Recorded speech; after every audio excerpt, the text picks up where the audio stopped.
Are you talking about something?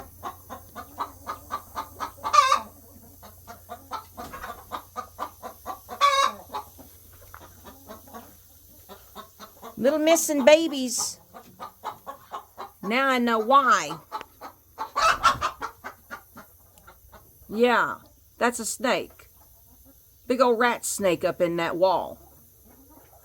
With his tail sticking out. He probably heard me coming and hid up there. Probably thinks he can't be seen. I come out here. You know, I had been sick, so I had been collecting eggs. Well, I was sick long enough that these hens started hatching out babies.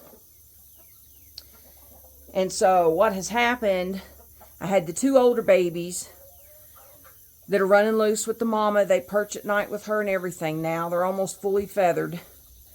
And I come out here one morning, and a couple more had hatched out. I showed them where the water was and stuff. They was in this nest box right there. And so I knew they was going to have to fall to get down. So I went ahead and got them, took them out, got them water, brought them back in here to the mama and put them back under her. And when I had come out, there was two hens in that box, two of them. So I pulled one out, and knowing that she was on top of the other one, and so I was like, oh my gosh. So I pulled her out of there, thinking maybe that other hen might keep her out. Well, anyway, so I come out the next morning, and I smelled something bad, and I thought, oh no.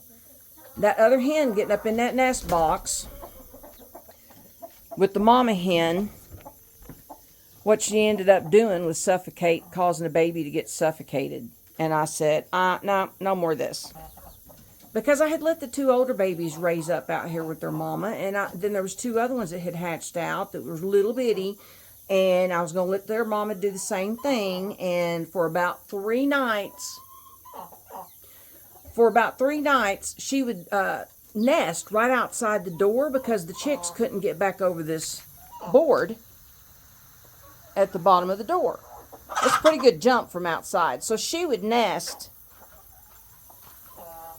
She would huddle down right there. And so I was able to catch her babies right there of an evening and put them in the coop, and then she would go in the coop with them. I should have went ahead and just stole them from her. I didn't. I was hoping that the hens could raise some of their own, but there's always a big chance of losing them whenever you do that. And sure enough, I lost those two, and then of course the one that got suffocated. So she had just hatched out another one, so I swiped her babies and I put them in a brooder. I had to order me a different thing because, and we're going to get into that, because out in our shed, the brooder that I usually use is a big old stock tank, and that's where I brood them at. But the shed, with it being 100 plus degrees for so many days, I mean, the shed, it gets too hot out there. And I'm not going to turn on an air conditioner in order to brood the chicks out there. So I kind of needed something to be kind of an in-between where they can come out of the incubator, they can get in a brooder in the house, and then that way I can keep an eye on them. Now, between now and next year, I'm going to have to figure out something a little bit different, I think, because I have another incubator on the way, so I'll have 2 incubators going this next year. Y'all can start calling me the crazy bird lady or something. I don't know. Because I'm gonna hatch out as many chickens and turkeys as I can next year. So, anyway, I gotta get them some water, so I'm gonna get that done. But I wanted to show y'all. This brooder that I got. Let's get to it.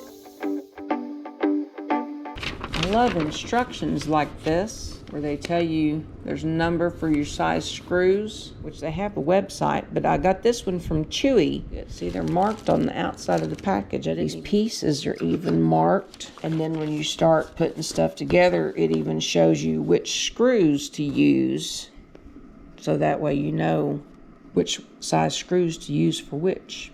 Makes it easy to put together when you have instructions like that.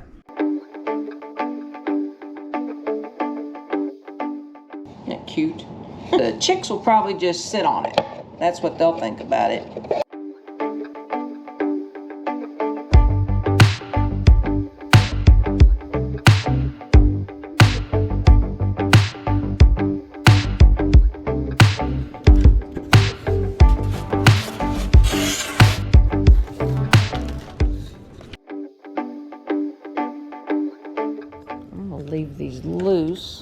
until I get the other pieces in, because I don't want to cut myself short on the pegs.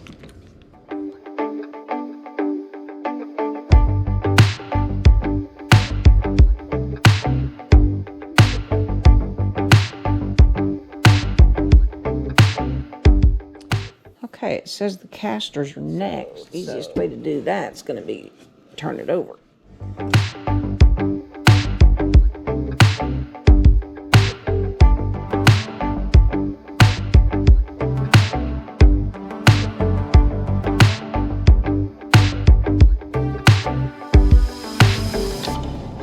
It comes with this piece of wood here that sets in there, either side, and then a little ramp.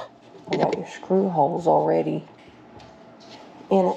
As soon as that's screwed on, it'll be done. And I think that works. I'll cut an opening big enough to be able to fit the plug in there. And then that way I can put the heat plate in there and then run my cord out of the top. Anytime I need to get in and out of there to do anything, you just do it through this front doors. So that's handy. But that's it, guys.